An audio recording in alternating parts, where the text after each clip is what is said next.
Hello dear aspirants, welcome to education with DB sir. और आज का वाइवा का एग्ज़ाम कैसा गया, क्या वेरिफिकेशंस में दिक्कतें आई, ये सारा कुछ हम इसी वीडियो में देखेंगे ताकि आने वाले एग्ज़ाम जो भी बच्चे देने वाले हैं, क्या क्या प्रॉब्लम आ रहा है, क्या क्या वाइवा में क्वेश्चंस आ रहा है, उसको लेके आप एक बेटर प्रिपरेशंस खुद को कर पाए, इसीलिए ये वीडियो बनाया जा रहा है। तो मेरे पास कुछ रेस्पॉन्सेस आए हैं, तो उस रेस्पॉन्सेस के आधार पे या फिर कुछ क्वेश्चंस भी मेरे पास आए हैं, उस क्वेश्चंस के आधार पे क्या आपका स्ट्रेटेजी होना चाहिए, ये सारा कुछ हम इसी वीडियो में डिस्कस करेंगे।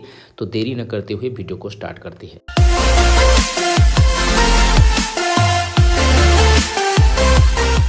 तो आज भी 4 पेपर का वाइवा हुआ है और वेरिफिकेशंस हुआ है। बॉटनी का हुआ है, एजुकेशंस का हुआ है, ओडिया का हुआ है और फिजिक्स का हुआ है। कल जैसा सिनारियो था आज ही वैसा सिनारियो है, लेकिन आज कुछ नए प्रॉब्लम्स आए हैं। कुछ बच्चों का डॉक्यूमेंट्स वेरिफिकेशंस में प्रॉब्लम्स आए हैं। ओके, डॉक्यूमेंट्स वेरिफिकेशंस में क्या प्रॉब्लम आए हैं? एक बच्चे ने कन्वर्सन सर्टिफिकेट्स नहीं लिए थे, इसीलिए उनको दिक्कत हुई। अगर आपके सर्टिफिकेट में परसेंटेज ऑफ मार्क नहीं है, तो क्लियरली तो लिखा गया है परसेंटेज ऑफ मार्क नहीं है, तो आपको कन्वर्सन सर्टिफिकेट प्रोड्यूस करना ही पड़ेगा। ओके, कन्वर्सन सर्टिफिकेट आपके पास होना चाहिए। अगर आपका परसेंटेज लिखा हुआ है मार्कशीट में, तो आपको कन्वर्सन सर्टिफिकेट की कोई जरूरत नहीं है। ओके, चाहे आपका सीजीपीए में हो, चाहे आपका ग्रेड में हो, लेकिन परसेंटेज है तो भाई आपको कन्वर्सन नहीं लगेगा। लेकिन आपका किसी भी तरह से मार्क लिखा हुआ हो लेकिन परसेंटेज नहीं है, तो कन्वर्सन आपको लग जाएगा। तो यही सिनारियो है। एक बच्चे ने उनका परसेंटेज वहां पर लिखा नहीं था, हालांकि मार्क लिखा था, ग्रेड लिखा था, ये दोनों लिखा था, लेकिन वहां पर परसेंटेज नहीं था, इसीलिए उनको कन्वर्सन सर्टिफिकेट प्रोड्यूस करना था। लेकिन बच्चे ने सोचा कि मार्क तो लिखा हुआ है, उससे तो मैं इजीली कन्वर्ट कर दूंगा या फिर कैलकुलेट करके बता दूंगा। इसके चलते उन्होंने कन्वर्सन सर्टिफिकेट नहीं लिया था। तो उनको एसएसबी ने पूछा कि आपका कन्वर्सन सर्टिफिकेट क्या है, आपका तो परसेंटेज लिखा हुआ नहीं है। तो वो बच्चा पैनिक हो गया। ओके, बाद में उन्होंने अंडरटेकिंग दिया। ये भी एक अच्छी बात आप सुन लो कि जिसका कोई डॉक्यूमेंटल प्रॉब्लम हो तो आप अंडरटेकिंग दे सकते हो, कोई दिक्कत नहीं है, बशर्ते आपके पास 1-2 ब्लैंक पेपर होना चाहिए ताकि आप अंडरटेकिंग लिख सको, एसएसबी को अप्रोच कर सको। आप अंडरटेकिंग लिखोगे कि 1 वीक में within 7 days I will submit the documents, desire documents, इसको ही आपको लिख के देना है। तो 1 सप्ताह में फिर आप एसएसबी ऑफिस में जाके उसको डिपॉजिट कर लो, कोई दिक्कत नहीं है, कोई दिक्कत नहीं है। बहुत सारे बंदों का डॉक्यूमेंट्स एरर होता है, उस डॉक्यूमेंट्स एरर के चलते आपको रिजेक्ट नहीं किया जाएगा। आप अपना टाइम ले सकते हो, 2-3-4 दिन या फिर ज्यादा से ज्यादा आप 7 दिन टाइम ले सकते हो। विद इन 7 डेज आपको डिपॉजिट करना ही पड़ेगा। अगर आपने डिपॉजिट नहीं किया तो आपको एसएसबी डायरेक्टली रिजेक्ट कर देगा। ओके, तो ये तो था डॉक्यूमेंट्स वेरिफिकेशंस में। एज यूजुअल डॉक्यूमेंट्स वेरिफिकेशंस हो रहा है। ओके, लेकिन वाइवा में आज जो एजुकेशंस का वाइवा हुआ, यहाँ पर मुझे 5-6 बंदों का रेस्पॉन्सेस आए हैं। टेलीग्राम पे उन्होंने मुझे कांटेक्ट किया है और जो रेस्पॉन्सेस वो दिए हैं उसी के आधार पे इस वीडियो में हम डिस्कस करेंगे। तो एक बच्ची ने जो इंटरव्यू दिया है पर्सनैलिटी के ऊपर उनका डेमो था। ओके, पर्सनैलिटी के ऊपर उनका डेमो था। यहाँ पर भी आज जो वाइवा हुआ है, यहाँ पर 6 से 7 minute on an average time दिया जा रहा था। कुछ बच्चों को 7 से 8 मिनट तक भी दिया गया है। ऑन एन एवरेज आप सोच सकते हो कि 6 से 7 मिनट दिया गया है। ओके, तो आपको बस प्रिपेयर होना है 3 से 4 मिनट या फिर 2 से 3, ज़्यादा से ज़्यादा आप 4 मिनट का डेमो प्रिपेयर होके जाओ।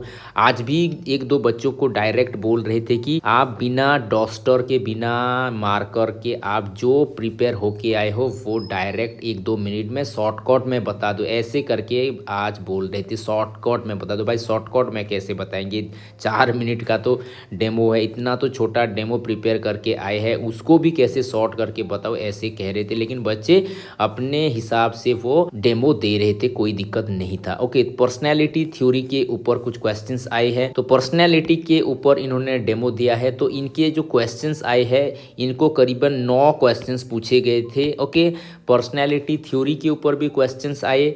फिर आया उनको क्वेश्चंस इंट्रोवर्ट और एक्सट्रोवर्ट का कॉन्सेप्ट को लेके 1-2 क्वेश्चंस पूछे गए, जो कि हमारा कार्ल यंग का, ओके, कार्ल यंग का जो थ्योरी है उसके ऊपर एक दो क्वेश्चंस पूछे गए, ट्रेड थ्योरी के ऊपर कुछ क्वेश्चंस पूछे गए। ओके, उसके साथ साथ साइको एनालिटिकल थ्योरी, इसके ऊपर 3 क्वेश्चंस पूछे गए। Okay, psycho analytical theory, okay psycho analytical theory. उसके साथ साथ सिगमंड फ्रॉयड का जो बुक है, फेमस बुक है इंटरप्रिटेशन ऑफ ड्रीम्स, इसके ऊपर भी क्वेश्चंस पूछे गए।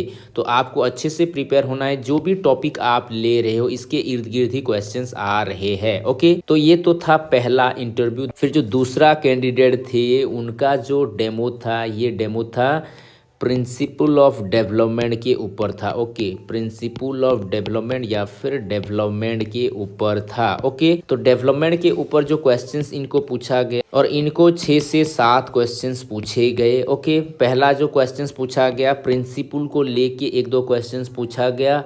उसके साथ साथ एडोलेसेंस के ऊपर क्वेश्चंस पूछा गया। ओके, एडोलेसेंस के बुक के बारे में, आज कुछ बुक्स के बारे में ज़्यादातर क्वेश्चंस पूछे गए हैं सभी विद्यार्थियों को। ओके, सभी एस्पिरेंट को, तो सभी एस्पिरेंट बुक्स को भी अच्छे से पढ़ के जाना है। स्टेनली हॉल का जो एडोलेसेंस बुक है, इनके ऊपर क्वेश्चंस किया गया।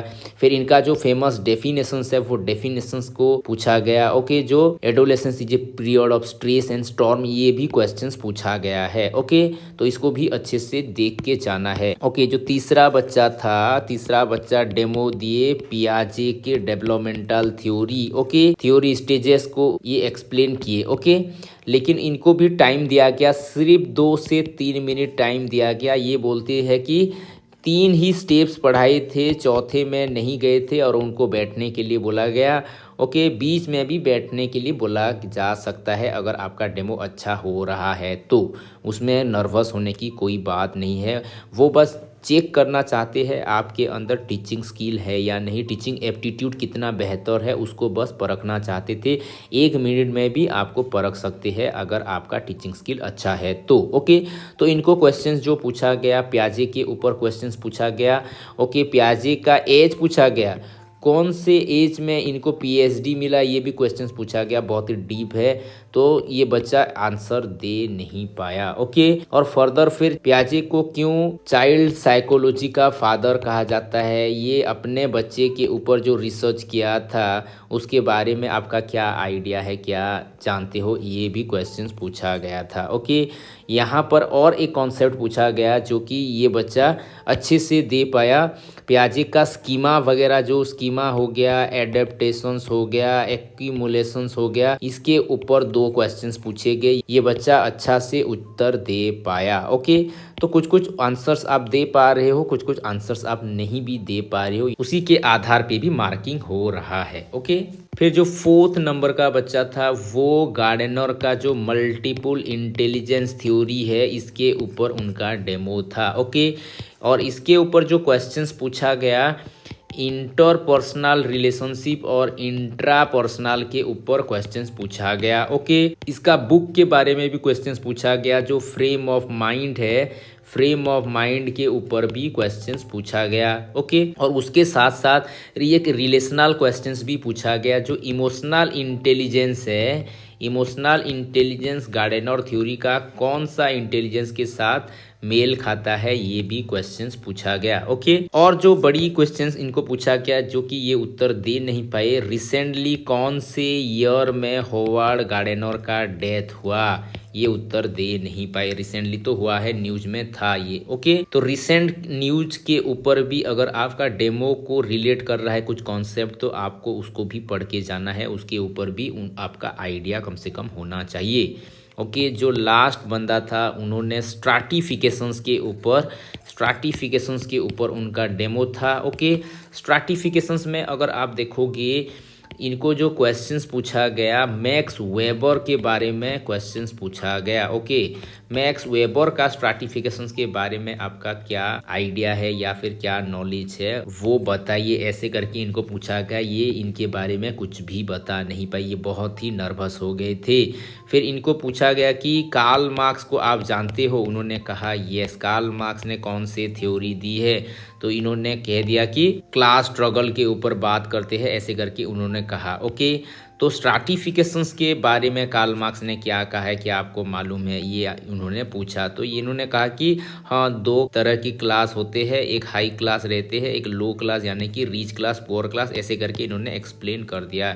तो इन्होंने कहा कार्ल मार्क्स को जो क्रिटिसाइज करने वाले हैं वो कौन है। तो देखो, जो क्वेश्चंस आ रहे हैं ना आपके डेमो के इर्द गिर्द ही घूम रहे हैं। कभी कभी आपके अगर लक अच्छा है तो आपको बहुत ही सिंपल सवाल पूछे जाएंगे, लेकिन कुछ कुछ सवाल ऐसे आ रहे हैं जो कि डीप लेवल के हैं। ये जो क्वेश्चंस पूछा गया ये डायरेक्ट सोशियोलॉजी से डायरेक्ट क्वेश्चंस है या फिर सोशियोलॉजी का कोर कॉन्सेप्ट है, इसीलिए ये थोड़ा सा डीप हो गया। इसीलिए आपको ऐसे टॉपिक चूज करना है जो टॉपिक इजी टू अंडरस्टैंड है, या फिर आप बेटर वे में उसको एक्सप्लेन कर पा रहे हो, या फिर जो क्रॉस क्वेश्चंस होने वाले हैं आप बेटर वे में उसको एक्सप्लेन कर पाते हो या फिर उत्तर दे पा रहे हो। ऐसे ही टॉपिक को आपको चूज करना है। यूं त्यों आपने टॉपिक चूज कर लिया, कोई डिफिकल्ट टॉपिक चूज कर लिया, कोई हार्ड टॉपिक चूज कर लिया और क्रॉस क्वेश्चंस होगा तो आप उसको हैंडल कर ही नहीं पाओगे।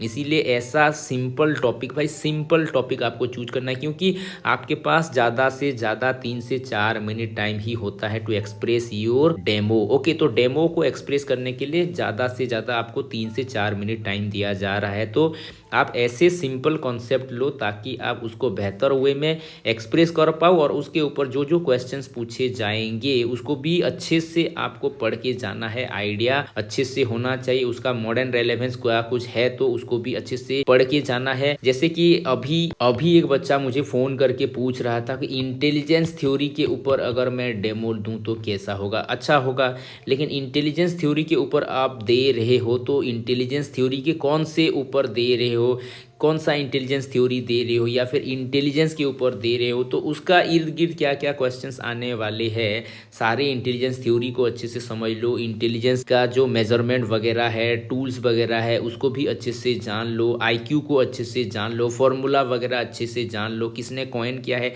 ये सारा कुछ अगर आपने अच्छे से पढ़ा हुआ होगा तो जो भी क्वेश्चन दूसरे साइड से आएंगे उसको आप बेहतर वे में डिफेंड कर पाओगे। ओके, फिर ऐसे भी प्रैक्टिकल क्वेश्चंस भी कुछ कुछ पूछे जाते हैं। जैसे कि आप इंटेलिजेंस के ऊपर अगर डेमो देने जा रहे हो तो इंटेलिजेंस एजुकेशन में कितना जरूरी है, प्रैक्टिकल रिलेटेड क्वेश्चंस। जैसे कि आपको ऐसे कहा जाएगा कि हाई इंटेलिजेंस बच्चा आपके क्लास में है, लो इंटेलिजेंस बच्चा आपके क्लास में है, हाउ विल यू मैनेज, आप कैसे मैनेज करोगे।